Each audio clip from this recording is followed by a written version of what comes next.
Hey Wargamers, today Games Workshop released a pretty extensive preview of how Sept Tenets will work in the upcoming Codex Tau Empire. Now, of course, this is the first official preview from Games Workshop on the Codex since the massive leak that occurred last week. It is largely confirmation of that leak. Like a lot of the things that we see in this preview have been detailed in that leak, and so it suggests that the leak is at least somewhat accurate. However, there are things in this preview that were either poorly detailed or totally ignored in that leak. So there's still plenty to talk about, plenty to look forward to when the book finally drops, and we will be discussing all of that today. Before we get into it, though, I want to say that I think all of these Sept Tenets are pretty good. They're at least well designed in a way that you can see where they're going with each of them. You can see how each Sept would lend itself to a certain style of play. That was not the case in the old Codex, in my opinion. I felt like there was a few Septs where it was just kind of murky, and it was kind of like, okay, what am I supposed to do with this? These Sept Tenets feel pretty good, and they feel flavorful, and they feel better, more effective than the old versions. There's a few cases where, the old version of a Sept Tenet wouldn't have translated into the 9th edition Codex as we understand it now, right? So, the Tau Sept Tenet, for example, just wouldn't work given the way that they've designed this new Codex. So that has to be totally redone. But I think in general, these are all better versions of what they were before. Some of them are drastically redesigned, reimagined, and others kind of maintain the same feel. So very cool. I'm very happy with this. And I think it means that there are going to be many different ways that you can build a successful army. It doesn't necessarily mean that there isn't going to be, one or two builds that are, at the top of the performance list. But I think for the most part, these Seps are all going to lend themselves to particular styles of play in a way that you might actually see a variety of Seps played at your local game store. Maybe not at the top tables of a tournament, but at your game store, you might see a few of these, much more so than you would have in the past, which is good design in my opinion. First up, they gave us the Dallas Sep Tenet Trading Partners. It says each time a ranged attack is made against an infantry unit with this tenet, if the attacker is not within engagement range of that unit, models in that unit receive the benefit of light cover against that attack. If you selected a tactical philosophy at the start of the battle, Tau auxiliary units that are in the same detachment as units with this tenet benefit from your army's selected tactical philosophy. So first up, you get improved armor save if you're out in the open getting shot, and you also get to apply Mont-Ka or Kal-Yun to your Vespid and Kroot units, which otherwise would not benefit from either of those tactical philosophies. So in particular, Kroot and Vespid stand to gain quite a bit from Dalith. And so if you are looking to run an army largely based around either of those types of units, you might want to consider running Dalith Sept. In particular, I think Kroot and Vespid benefiting from Mont-Ka is pretty interesting, right? So Mont-Ka is going to be improving the AP of their weaponry and allowing them to advance and shoot as if they hadn't moved. So that combined with Kroot's ability to move 7 inches before the game starts, which we learned about from the leak, plus this ability to advance without penalty, means that they could potentially be unloading a lot of shots for cheap into the midfield on turn 1. The leak also talked about the stat line for the Kroot rifle as having AP -1, but it's unclear if that's a melee profile or if that's the shooting profile. If it's the shooting profile, that means that Kroot guns are going to be, or Kroot rifles rather, are going to be -2 AP with Mont-Ka. If it's not for shooting and just for melee, then that means that they get -1, which is still pretty darn good. Either way, Kroots with -1 or -2 AP on turn 1 in the middle of the field seems like it could be a pretty effective strategy for dishing out a lot of shots against opposing infantry. Similarly, Vespid can get even stronger with Mont-Ka as well. Vespid have historically been used as a deep strike unit, but this suggests that maybe you don't really want to do that with Vespid if you're running Dalith. You can start them on the board. They'll likely have 8 to 10 inch movement. I would expect them to have some good movement to them. And so they're going to be able to run up the board pretty quickly, plus advance, and have a fun time in the middle of the board, and pretty much guaranteed have range on whatever they want to shoot at. Their weapons are Strength 5, AP -3 or -4 now with Manka, and then 2 damage. So that's a pretty substantial punch that they can pack. And so between Vespid and Kroot, both auxiliary units, can contest the midfield and deliver a punch on turn 1 under Manka, which is exciting. It means that they probably have a role in the army. It means that you can build a list around these units potentially. And it also means that there's a little bit of parity between the auxiliary units and the core Tau units, right? So we can see analogs between Kroot and strike teams, and Vespid and some crisis loadouts. And so that means that there are options, but also some redundancy built in that gives you tactical flexibility and flexibility in your list design that can support multiple different playstyles, but also, in the moment decision making that could, make a big difference for how the game turns out for you. So I think this is a really cool Sept Tenet. I don't know if it's the strongest one by any means, but it certainly provides options. And it works well with the Leaked Warlord trait. So the Leaked Warlord trait allows nearby auxiliaries to use marker lights. Otherwise, they can't use marker lights. They won't be able to benefit from the improved to hit roll. And so with Dalith, you could have Kroot or Vespid hitting on 3s, which makes them even better and more comparable to their Tau counterparts, allowing for that alternative build or that redundant build in a way that you might see these units on the table, and they might be very good. So the Dalith Sept Tenet is exciting simply from that perspective, is that it evens the playing field between the core Tau units and these auxiliaries in a way that could turn out really well for a diversity of army builds. Next up, they gave us the Sesia Warlord trait, Strategic Conqueror. In your command phase, select one friendly Sesia unit within 9 inches of this warlord. Until the start of your next command phase, that unit gains the Objective Secured ability. If that unit already has this ability, models in that unit count as one additional model when determining control of an objective marker. So this is a built-in mechanic to provide Objective Secured to units that otherwise wouldn't have it, or make their Objective Secure a little bit stronger, which I think is awesome. I love that mechanic, and I think it's potentially underappreciated in certain contexts. So I love that this is in the book as a warlord trait. It seems very powerful, especially given certain potential builds. In particular, I think about using this for battle suits, because battle suits really seem like they're going in the direction of being your main source of objective control. And so using this for battle suits seems really strong, because battle suits can shoot in combat, they're generally durable, they're going to benefit from having clouds of drones around them, or rather in their units. And so this makes sense as something that you would use on a unit of crisis suits, for example, or a unit of stealth suits, or even a Riptide or a Ghost Keel. And that just seems really powerful. And in particular, there seems to be some pretty cool combos that you could run here. For one thing, Enforcer commanders have an ability that allow them to give out Objective Secure to a nearby unit of crisis suits. And so if you did that in your command phase, it's possible that you could use this warlord trait after you've done that in order to boost their Objective Secured even more. So instead of just counting as Objective Secured, they would count as double Objective Secured.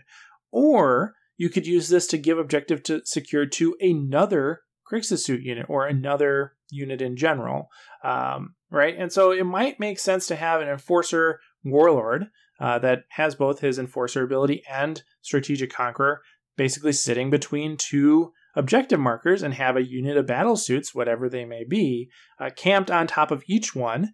And then he can just, throw out objective secure to either or both, depending on where your opponents are contesting objectives.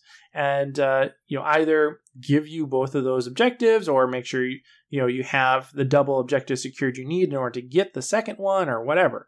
So it seems like there's a lot of flexibility built in there and a really powerful ability to really dictate where the objectives are being contested. It also synergizes pretty well with the leaked Sept Tenet, which gives infantry, which includes crisis, stealth suits, other smaller battle suits, allows infantry to get dense cover when they are more than 12 inches away from the shooter. So that means that they're harder to hit, right? And they're more durable, which means that battle suits benefiting from the Warlord trait here, Strategic Conqueror, or then Forcer's buff, or both, plus this Tenet, are going to be pretty hard to dislodge, right? They have objectives secured, they can contest them, contest objectives, they can hold objectives, and they don't necessarily have to worry so much about being shot off of those objectives because of this Sept Tenet, which seems pretty cool, right? Like, you can have these units of battle suits sitting on different objectives and be pretty hard to dislodge, ensuring that you're able to score those points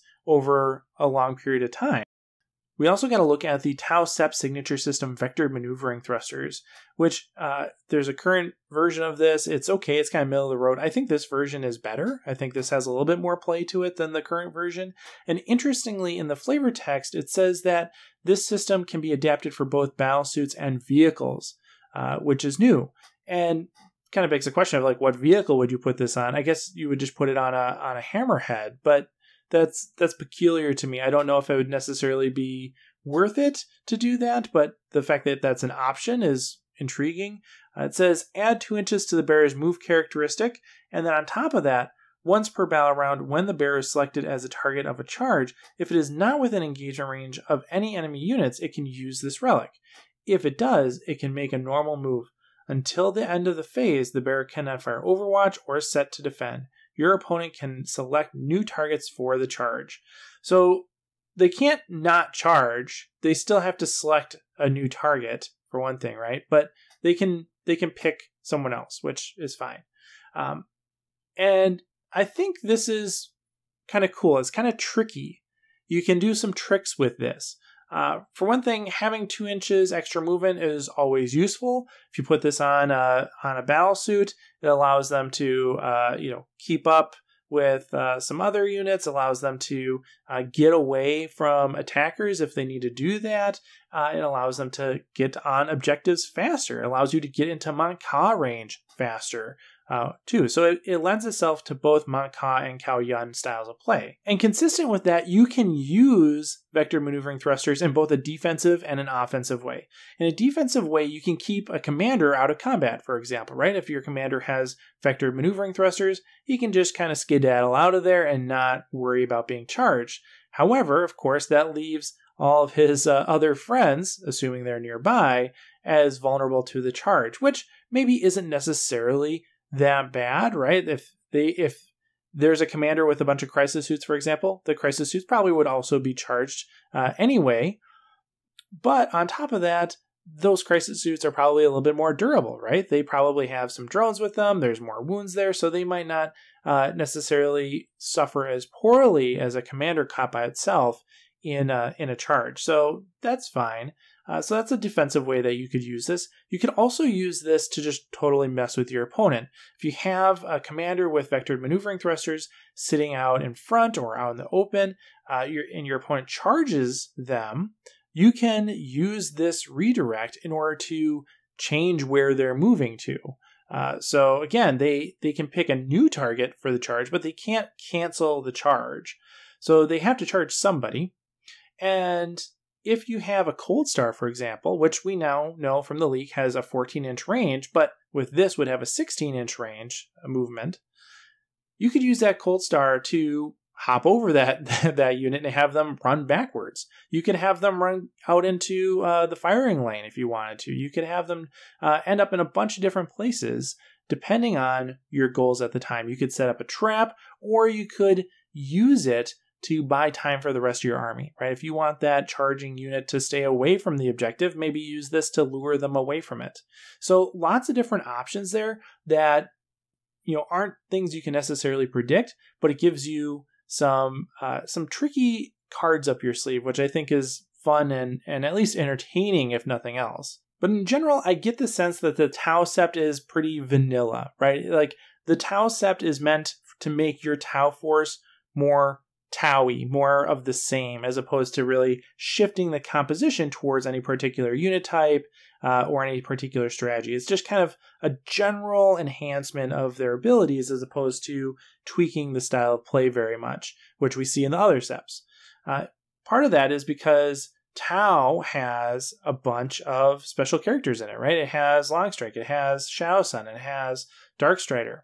Those are all special characters in Tau Sept. Anva, Tau Sept. So there's lots of different benefits you can get from being Tau Sept that don't have anything to do with the signature system or the Warlord trait or the Sept Tenet. So because of that, it kind of makes sense that their Sept Tenet and the associated business aren't super strong, because you can get those perks through special characters in a way that isn't available to many of the other Seps. And the Sept Tenet kind of reinforces that, right? The Sept Tenet is to reroll 1 hit or wound per unit, and then it makes the auras 3 inches larger, which is good, right? Like rerolls are good, larger auras are good. There's reasons to do that, but they don't feel very flavorful. They don't feel very special in any way. And that's fine, because again, you have access to these other characters that can bring the flavor for you if that's what you want.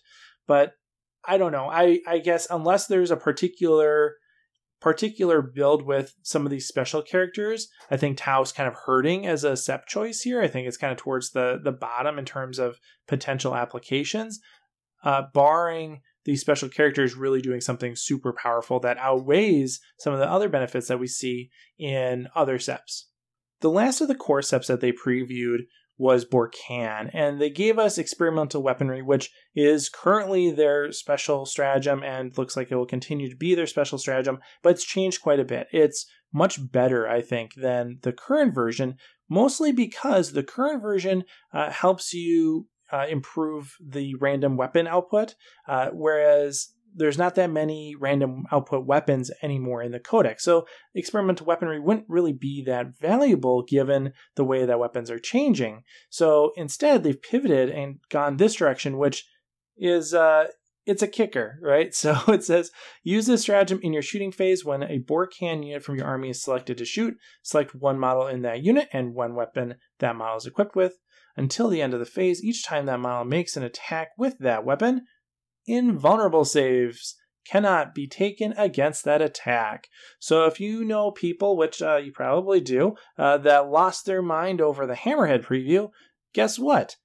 Lots of other people can do that now too, including the Storm Surge, right? Storm Surge has massive weaponry that can do tons of damage, and guess what? Now it also ignores invulnerable saves. I think this is interesting because a few weeks ago I'd heard a rumor about the blast cannon, and I totally didn't think it was that viable because it said that the blast cannon ignored invulnerable saves. Like, they're not gonna do that. And of course, this was before the Hammerhead preview. But it's like, yeah, no, there's no way that the Storm Surge is going to ignore invulnerable saves. And yeah, it looks like probably what they did was, take that away from the Storm Surge and just say, hey, if this is what you're interested in, if that's your jam, we're going to put this in the stratagem here instead, so you have access to it, but it's not just a built-in benefit, which is fine. I think that's probably a better choice than making the Storm Surge ignore invulnerable saves inherently. So that's cool. I'm glad that it's a stratagem like this instead of something that's built in. And it's not cheap to do, right? 2 CP is not cheap. It's a fairly costed stratagem, but I think in the cases that you're going to want to use this, it's more than often going to be worth it, right? If you're shooting at something with a 3-up, 4-up invulnerable save, 2 CP is worth making that massive shot go through in terms of the Storm Surge or something else too, right? So that I think is good, and it means that you're less reliant on hammerheads in the Borkan Sept, right? If you are looking to deal with invulnerable saves, you might say, hey, I need to bring hammerheads.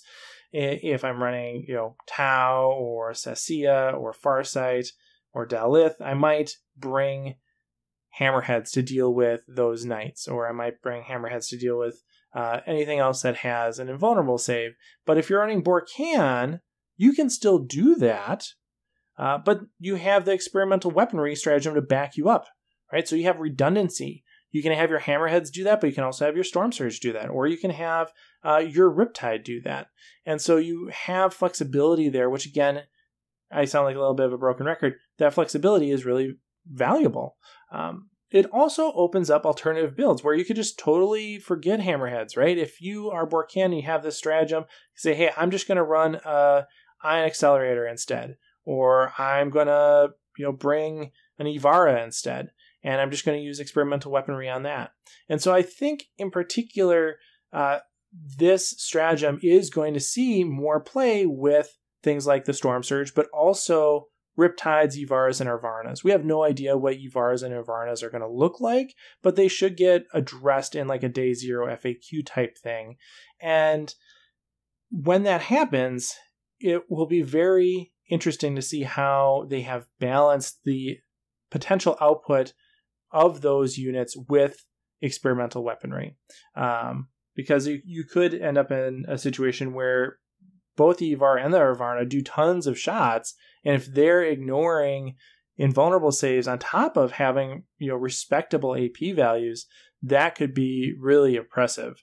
So I'm excited to see how that goes. A little nervous, but it feels very familiar to the beginning of 8th edition, right? Very similar to the beginning of 8th edition, where Borkan Ivaras with experimental weaponry were hot stuff, right? And of course, over time, we've shifted away from that, largely because of changes in the rule set or in points or in stat lines, but also because the value of those things on paper isn't always represented on the tabletop, right? Like doing the math hammer, thinking about the best case scenario isn't exactly how the game goes when we have to deal with all the other non-offensive components of gameplay. So it'll be interesting to see how this plays out, if this really is as influential as it was back then, or if it's relatively quickly moved past.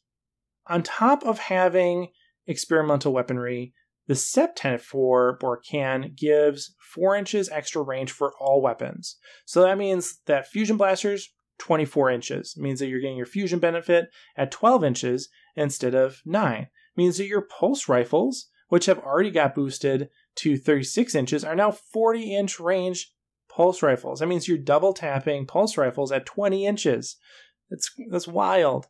So you're getting tons of output from Borkan just because of that range boost, right? It's not necessarily that you are out of range and now you're in range, but you're getting perks to those inner range benefits. You're able to acquire those benefits more easily, and that's really where the damage output is boosted. It's because you're able to apply those shorter range benefits more often. Beyond just increasing the range of weapons, Borkan Sept Tenet also makes strength 7 and lower shots targeting vehicles and battlesuits -1 strength. So if you are a strength 7 shot firing at crisis suits, for example, you are going to be wounding on 4s instead of 3s, which is pretty darn good, right? And it's not going to apply all the time, right? There's plenty of cases where being 1 lower strength isn't going to affect the wound roll, or you're using a weapon that's strength 8 or higher to target the Tau. And if that's the case, it's not going to make a difference. But in the cases that it does, it's pretty valuable. And so this means that with Borkan Sept, you have stronger, at least more consistent shooting. It's certainly stronger in the case of experimental weaponry, but you're also more durable, which seems like you shouldn't have both of those things. It seems like there should be a durable Sept and a shooty Sept, and not necessarily both being the same. But nonetheless, here we are with Borkan, and so Borkan looks really strong on paper, but really it just doubles down on shooting. And so one of the big questions I have is that enough given the other changes we've seen in the Codex, right? Things like battlesuits being able to shoot well in engagement range is really good and potentially very powerful, but is that enough? Are all these other changes enough to mean that you can take a Sept that just doubles down on shooting, right? Is that enough to allow Tau to perform well, or do you really need to take some of these other Septs that bring in more utility and potentially less firepower? Are those Septs actually better in the long run because they allow for some of these other issues that Tau have to be addressed, right? And so that's one of the big questions that we'll have in the early days of the Codex is how do these different Septs actually translate to gameplay aside from just offensive output? All right, and then the last thing that they showed us was how custom Septs work. And it's complex, it's fluffy, it's what I wanted in a custom Sept mechanic. And so I really think that they are going to hit this on the head in a way that they haven't before. It's going to be much more interesting, if nothing else, which is great. I'm excited about it. And it's something that wasn't well covered in the Codex leak last week. We had a little bit of a preview of this. Some of the traits were in the leak, but not all of them, presumably. And it said nothing about the actual mechanic of assembling your custom Sept. So that's cool. I'm glad that there's still stuff that they're showing us that's new, that hasn't been revealed in the leak yet.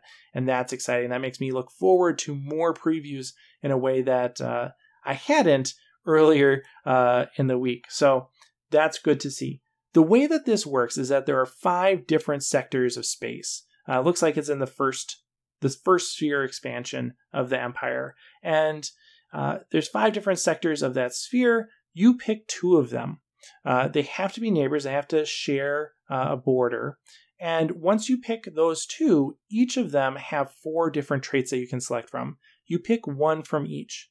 And you marry those 2 together, and that's your custom Sept. So that means that there's lots of different options, possible pairings between different sectors, but also between different traits. In fact, if each sector has totally unique traits, there's 96 possible combinations that you could have.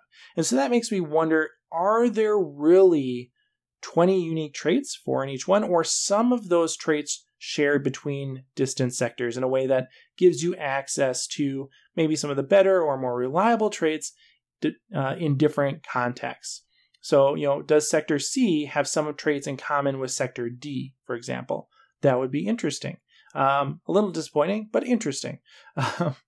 Right? So are they all unique, or are there some repeats? We'll have to wait and find out. But regardless, this supports a wide range of playstyles, most likely, right? 96 different possible custom Septs means that 96 different styles of play are going to be supported.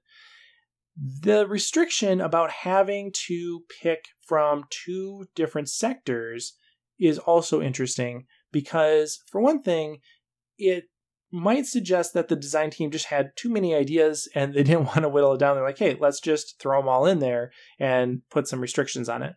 But it also probably means that Games Workshop has a little bit more control over your possible combinations. In fact, it definitely means that, right? That there are some combinations that are off limits, probably because they'd be, either super unthematic or they would be too strong. And so I like that they give you these different options, but they say, hey, there's a few things that you can't do. And that's cool, right? That fits. That said, with there being 96 of them, how much could they really have tested the balance of all 96 custom Sept tenets? So it probably means that the vast majority of those 96 combinations, again, assuming all of the different traits are unique, are probably not very good, right? They're probably very fluffy, but not very impactful on the tabletop, whereas there's some that clearly stand out, and those are probably the ones that they've play tested or focused their thinking on more. And so we'll have to wait and see which those are, but it seems seems like it could be really cool. They did give us 2 examples of possible pairs that you could select. The first is a Sept built from Sector A and Sector B. Sector A trait is play their part. It says battlesuit models with this tenet that have a wounds characteristic of 9 or less count as 3 models when determining control of an objective. Battlesuit models with this tenet that have a wounds characteristic of 10 or more count as 5 models when determining control of an objective marker. So, for example, crisis suits are going to count as 3 models, and riptides are going to count as 5 models, and that's cool. And then Sector B's trait is blocking tactic. Each time a core infantry unit with this tenet makes a makes a charge move, until the start of your next charge phase, core models in that unit have the objective secured ability. If such a model already has this ability, that model counts as 1 additional model when determining control of an objective marker.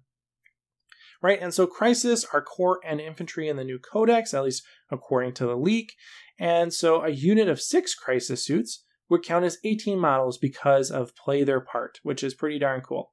It means that these models that were already having park and objectives because they can hold them now count as even more, which is much needed, especially considering that you can't take 18 crisis suits in a unit. So being able to actually put down a good number of bodies per the play their part trait is pretty darn cool. But on top of that, enforcer battlesuits can give that OBSEC to a crisis suit unit in the command phase, meaning that by the time you get to the charge phase, that unit of crisis suits, that 6-man unit crisis suits, already has objective secured.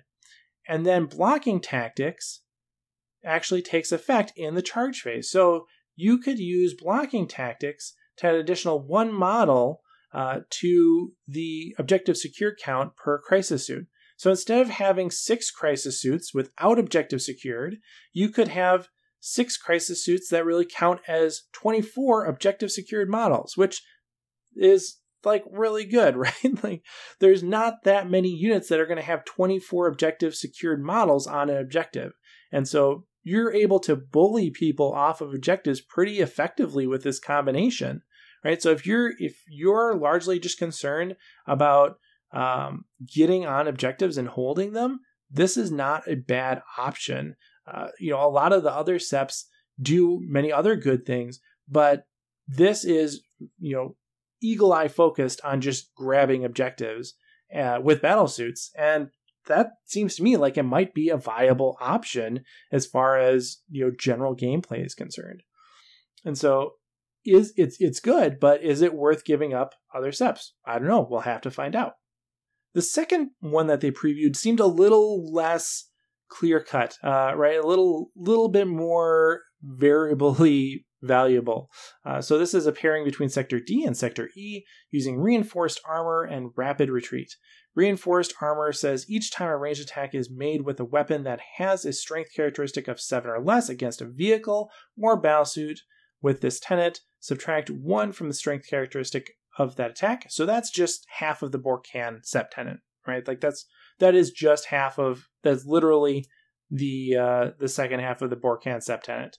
And then rapid retreat says each time a unit with this tenet falls back, add 3 inches to the distance that every model in that unit can move. So that's good, right? Like it's always better to run away more than run away less if you're going to be running away. So that's useful, but because reinforced armor is already part of Borcan, it begs the question, is rapid retreat better than having plus 4 inches to range and all the other Borcan benefits? Is it better than the Borcan stratagem, experimental weaponry? Is it better than the Borcan warlord trait? Right? Is it worth it just to be able to run away a little bit more? And probably not, but maybe, right? Depending on your exact unit composition or the game, right? Like if there is something that is particularly valuable to you about being able to run away a little bit more, maybe there's some strike and fade type options here where you want to, jump out and then charge back in or something like that.